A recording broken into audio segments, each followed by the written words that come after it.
I remember, well, there was a whole mixed up situation with that album. Everything was weird. It was a band that played live, doing a record onto a click track, because our drummer at the time wanted to do it to a click track. Worked with an engineer, producer, Eddie Kramer, who's famous for recording bands as if they were live, and he was doing it as if it was a studio creation, to a click track. So it was a very mixed up time. We had a kind of crazy image and really upped the ante, and really had these costumes which literally turned up the day of the shoot.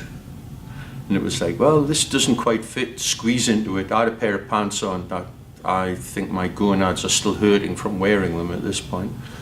And they put some band on. It made it look like I had enormous Y fronts on it. It was like, I don't know.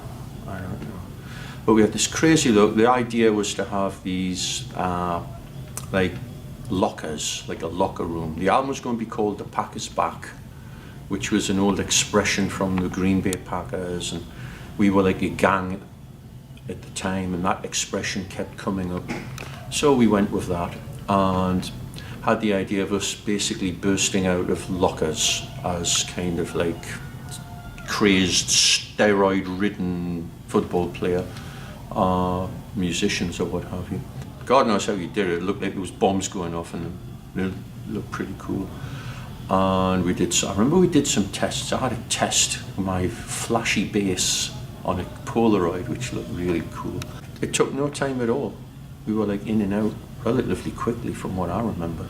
You know, like a record producer, you realise their vision or try to make it better. Ladies and gentlemen, boys and girls, here it is, the decade that rocked by Mark Weiss. Photographer extraordinaire, the man who was there, who saw the sights, the sounds, the smells of rock and roll. And they're all here in this marvellous book. Buy it.